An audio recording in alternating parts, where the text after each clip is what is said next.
Hey everyone! In today's video, we're diving into the world of camels, not only to explore their role as the kings of the desert, but also to find out just how much weight they can carry. Did you know a single camel can carry over 500 pounds? Yes, you heard that right. Camels generally come in two types, the dromedary, with one hump, and the Bactrian, with two humps. While dromedaries are common in desert areas, Bactrian camels are better suited to colder regions and are incredibly strong, which means they can carry even more weight. On average, dromedary camels can carry between 330 and 440 pounds, 150 to 200 kilograms, but the Bactrian camels are even more impressive. They can handle up to 600 pounds, 270 kilograms, without any problem.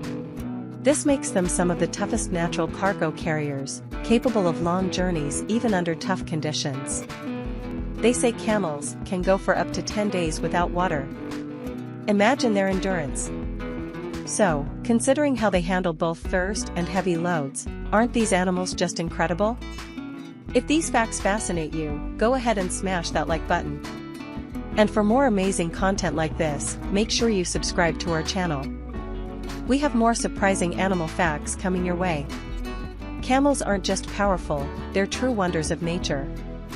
The next time you see one, remember, these animals are some of nature's best survivalists and transporters.